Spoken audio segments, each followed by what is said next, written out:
नमस्कार. हिंदुस्थान पोस्टमध्ये मी हर्षद वैद्य आपलं सर्वांचं मनपूर्वक स्वागत करतो. एलियन्स म्हणजे परग्रहावरचे रहिवासी आणि यांच्याबद्दलचं कुतूहल आपल्याला दशकानुदशकांपासून आहे. त्याच्यावरती येणारे चित्रपट असतील, त्याच्यावरती येणारे माहितीपट असतील, ह्यांना आतापर्यंत तुफान प्रचंड लोकप्रियता मिळालेली आहे. पण याच एलियन्सच्या अस्तित्वाबद्दल आपलं जे संशोधन सुरू होतं त्याच संदर्भात अमेरिकेच्या संरक्षण खात्याने अलीकडे काही कागदपत्र प्रसिद्ध केली आहेत. ती आतापर्यंत गोपनीय होती, परंतु या आता ही कागदपत्र सर्वांसाठी खुली करत म्हणजे आता टप्प्याटप्प्याने खुली होत असल्यामुळे आता याच्याबद्दलच्या संशोधनाबद्दल त्या परग्रहावरच्या जी सजीव सृष्टी आहे याच्याबद्दलची बरीच माहिती आता आपल्याला उपलब्ध होणार आहे. मग या संपूर्ण फाईल्स ज्या ओपन होत आहेत, ह्याची माहिती ओपन होतीये, त्या माहितीमध्ये नेमकं दडलंय काय? परग्रहावरनं जीवसृष्टी जी आहे ह्याच्याबद्दल या माहितीतनं पुढे येत असलेल्या माहितीमधनं काही ठोस माहिती मिळणार आहे का? आणि याबद्दल आता पुढे काय संशोधन होणार आहे, या सगळ्याच प्रश्नांची आज आपल्याला चर्चा करायची आहे आणि त्यासाठी आज आपल्यासमोर उपस्थित आहेत डॉक्टर गिरीश पिंपळे. आपलं मनपूर्वक स्वागत. नमस्कार. गिरीशजींबद्दल सांगायचं झालं तर ते भौतिकशास्त्राचे निवृत्त सहयोगी प्राध्यापक आहेत आणि खगोलशास्त्राचे अभ्यासक आहेत. सुमारे 35 वर्षांपासून त्यांनी खगोलशास्त्र या विषयावरती अनेक भाषणं आणि पुस्तकं सुद्धा लिहिलेली आहेत. आणि स्वातंत्र्यवीर सावरकरांच्या म्हणजे आपलं ध्येय आहे, आपलं हिंदुस्थान पोस्टचे ध्येय आहे, त्या स्वातंत्र्यवीर सावरकरांचा विचार प्रसार कार्य ह्या सगळ्या गोष्टी आहेत.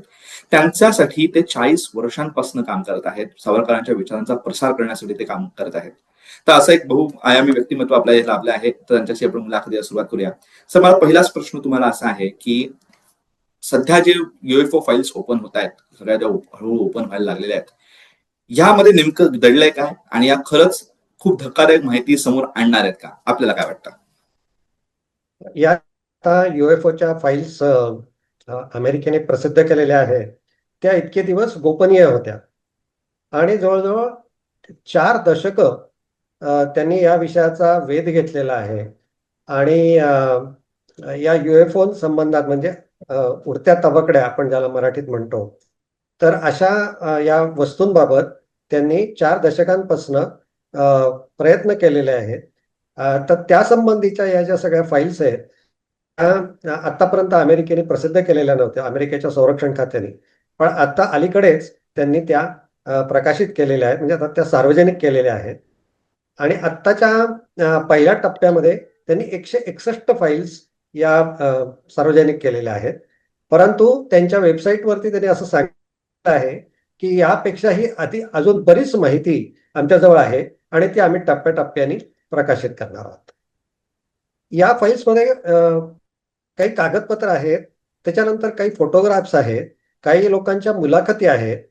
म्हणजे विविध विभागांनी या वस्तूंचा शोध घेण्याचा जो प्रयत्न केलेला आहे त्या सगळ्याची माहिती या फाईलमध्ये आहे. आता अमेरिकेने ही जी मोहीम गेले काही वर्ष चालवलेली आहे, त्याच्यामागचा त्यांचा मुख्य हेतू हा होता की अमेरिकेच्या सुरक्षिततेच्या दृष्टीने काही धोका आहे का या या ज्या वस्तू आहेत, ज्या अनोळखी वस्तू आहेत, त्यांचा काही अमेरिकेच्या सुरक्षिततेला धोका आहे का? म्हणजे जणू काही समजा एखाद्या शत्रू राष्ट्रांनी पाठवलेलं यान आहे किंवा काही एखादा फुग्याच्या मदतीने त्यांनी काही उपकरण पाठवलेलं आहे का, याचा वेध घेणं हा अमेरिकेचा प्राथमिक हेतू होता. आणि या वस्तू परग्रहावर आल्या आहेत का याचा पण वेध घेणं हा त्यांचा दुय्यम हेतू होता असं म्हणता येईल. तुम्ही आता सांगितलं गिरीश की त्या ह्याच्यामधनं अमेरिकेचा धोकादायक आहे का अशा पद्धतीने त्याचं संशोधन सुरू झालं, पण ह्याच्यात बऱ्याच गोष्टी दडलेल्या आहेत आणि त्या हळूहळू त्या सगळ्यांसमोर सार्वजनिक होत आहेत. मग त्या उलट्या तबकड्या असतील, ह्यांच्या आपण आतापर्यंत चित्र बघितले, चित्रपटांमधनं, मालिका ह्याच्यामधनं, माहितीपटांमधनं बघितलेलं आहे. तर खरंच परग्रहावरची जीवसृष्टी अस्तित्वात आहे का आणि परग्रहावरची जीवसृष्टीबद्दल आतापर्यंत काय काय माहिती मिळालेली आहे? तर आतापर्यंत परग्रहावरच्या जीवसृष्टीचा वेध घेण्याचे अनेक प्रयत्न वैज्ञानिकांनी केलेले आहेत आणि ते त्यांच्या पद्धतीने केलेले आहेत. परग्रहावर जीवसृष्टी असल्याचा कुठलाही निश्चित दावा आपल्याला आजपावे तो मिळालेला नाही. तर आता परग्रह म्हणजे काय हे पण इथे मी सांगितलं पाहिजे की आपली जी सौरमाला आहे त्याच्यामध्ये 8 ग्रह आहेत पृथ्वी धरून. तर या सौरमालेच्या बाहेरचे जे ग्रह आहेत ते परग्रह, त्याला आपण परग्रह असं म्हणतो. आणि आपल्याला की आपण म्हणतो की man is a social animal. तर आता पृथ्वीवरती जे मानव आहेत त्यांना असं वाटतं की आम्हाला या विश्वामध्ये कोणी मित्र आहे का, आमच्या या विश्वात आहे का, आणि म्हणून परग्रहावरच्या जीवसृष्टीचा वेध घेणं हे खूप मोठं मनोरंजक आणि त्याच वेळेला आव्हानात्मक अशा प्रकारचं काम आहे. आणि त्या दृष्टीने वैज्ञानिकांचे प्रयत्न चालू आहेत. मग ह्याच्यामध्ये आता असा प्रश्न येतो गिरीशजी, की आता ही जी परग्रहावरची जीवसृष्टीबद्दल आपण संशोधन करतोय आणि तिचा वेध घेण्याचा सातत्याने प्रयत्न चालू आहे, की खरंच ती अस्तित्वात आहे का ह्याच्याबद्दल संशोधन सुरू आहे. मग आपली पृथ्वीवरची जीवसृष्टी आणि ती परग्रहावरची जीवसृष्टी ह्यांच्यामध्ये काही फरक असू शकतो का?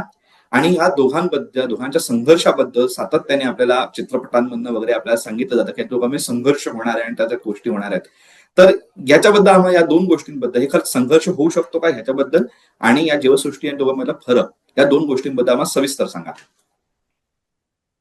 आपल्या पृथ्वीवरती जी जीवसृष्टी आहे ती कार्बनवर आधारित आहे, कार्बनवरती आधारित आहे.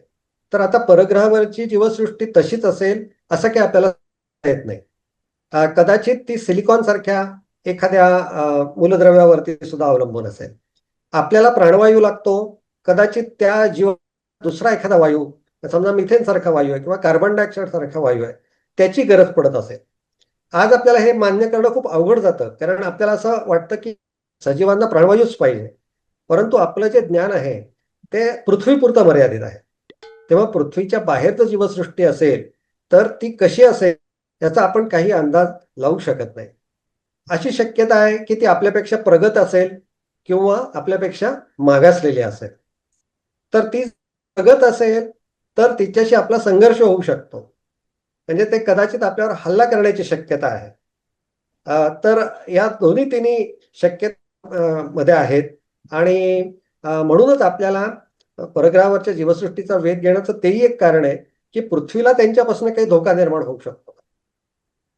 कदाचित अशी शक्यता आहे की ती जीवसृष्टी खूपच मागासलेली असेल, म्हणजे मानवासारखा काही प्राणी तिथे अजून उत्क्रांत झालेला नसेल, म्हणजे इतकी उत्क्रांती तिथे झालेली नसेल, अशीही शक्यता आहे.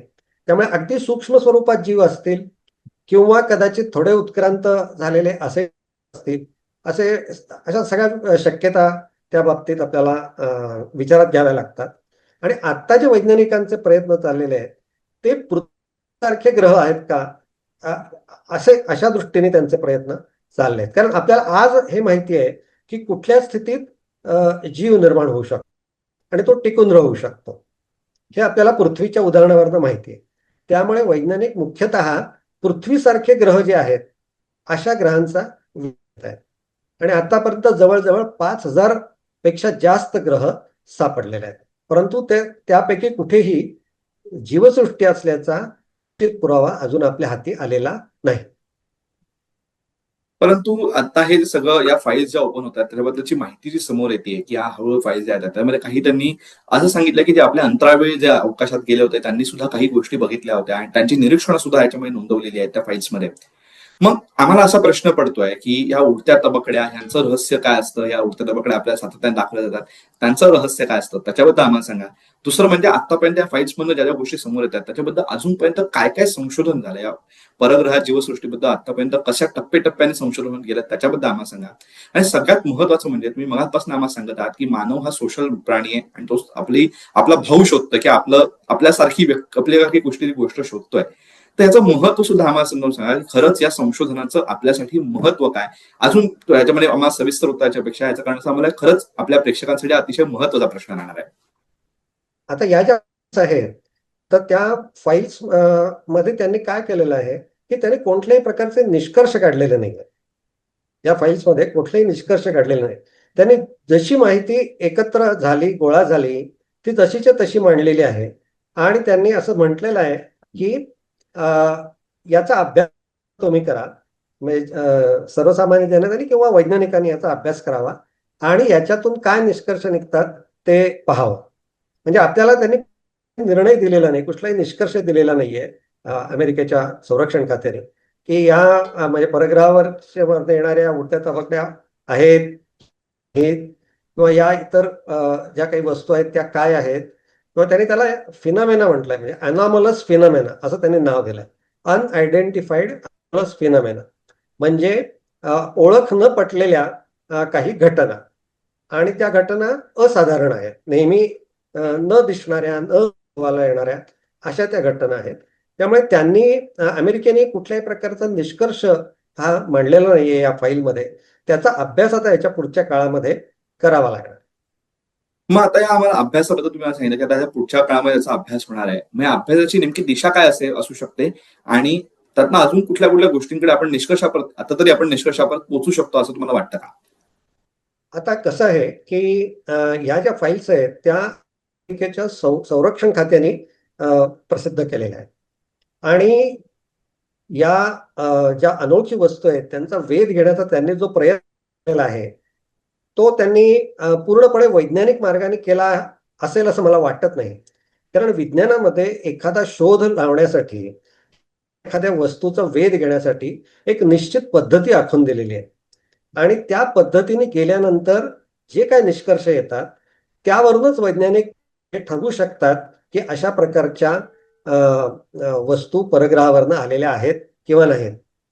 आणि नुसतं एखाद्या वेळेला एखादी वस्तू दिसली म्हणजे ते लगेच मान्य होतं असं होत नाही. तर वैज्ञानिकांना अनेक वेळेला तो प्रयोग करावा लागतो. म्हणजे अनेक वेळेला त्यांना अशा प्रकारची वस्तू दिसली पाहिजे तरच ते ठामपणाने सांगू शकतील. तेव्हा मला वाटतं की वैज्ञानिक ज्या पद्धतीने अभ्यास करतायत त्या पद्धतीने अभ्यास केल्यानंतरच आपल्याला हे सांगता येईल की अशा प्रकारच्या खरोखरच काही अशा प्रकारची यानं किंवा अशा प्रकारच्या काही वस्तू या परग्रहावरनं पाठवण्यात आलेल्या आहेत की नाहीत. सर तुम्ही आम्हाला गिरीश आम्हाला तुम्ही आज या आपल्या खगोलशास्त्राच्या दृष्टीने अतिशय महत्वाची गोष्ट घडते आणि एलियन्स किंवा परग्रहावरची सजीव सृष्टी याच्याबद्दल आपल्याकडे एक काय पण एक फॅन्टसी क्रिएट झालेली आहे आणि त्याच्यामध्ये आपल्या लोकांना कायम ती गुंगवणारी गोष्ट आहे. म्हणजे सतत आकर्षण वाटणारी गोष्ट आहे आणि त्याच्याबद्दलची एक महत्वाची माहिती आता हळूहळू समोर यायला लागलेली आहे. ह्याच्याबद्दल तुम्ही आज आम्हाला ओळख करून दिली. पुन्हा एकदा आपण ह्याच्यावरती नक्कीच चर्चा करू की जसं जसं पुढे संशोधन येत जाईल तसं आपण याच्यावरती नक्कीच बोलत राहू आणि या परग्रह जीवसृष्टी या खगोलशास्त्र याच्यातल्या सगळ्याच अगदीच महत्वाच्या घडामोडी किंवा महत्वाच्या गोष्टी ह्या आपण तुमच्याकडनं समजून घेत राहू. पण आज तुम्ही आम्हाला वेळ दिलात आणि आमच्या प्रश्नांना सविस्तर उत्तर दिलीत याबद्दल हिंदुस्थान पोस्ट तर्फे मनपूर्वक आभार. धन्यवाद. हिंदुस्थान पोस्टचे पण मी मनापासून आभार मानतो. मला आपण कार्यक्रमासाठी आमंत्रित केलं त्याच्याबद्दल धन्यवाद. तर हे होते डॉक्टर गिरीशजी पिंपळे सर. त्यांनी आपल्याला या परग्रह जीवसृष्टीबद्दल ज्या अमेरिकेकडनं ज्या फाईल्स हळूहळू ओपन होत आहेत या फाईलमधनं जी माहिती समोर येते या माहितीबद्दल आज आपल्याला सांगितलं. आत्ताशी हळूहळू या सगळ्या गोष्टी गोपनीय गोष्टी आता हळूहळू सार्वजनिक व्हायला लागलेल्या आहेत. परंतु ह्यातनं काय बाहेर पडेल ह्याच्याबद्दल सर्वच वैज्ञानिकांना कुतूहल आहे आणि ह्याच्याबद्दल पुढे संशोधनातनं नेमकं काय निघेल याच्याबद्दलही कुतूहल आहे आणि ते कुतूहल आपल्याला पण आहे कारण ही मुलाखतीवरनं आपल्याला या गोष्टी हळूहळू समजणारच आहेत. परंतु आजची मुलाखत तुम्हाला कशी वाटली कमेंट बॉक्समध्ये नक्की सांगा आणि असेच माहितीपूर्ण व्हिडिओज बघण्यासाठी हिंदुस्थान पोस्ट युट्यूब चॅनलला सबस्क्राईब करा आणि फेसबुक पेजला लाईक फॉलो करायला विसरू नका. धन्यवाद.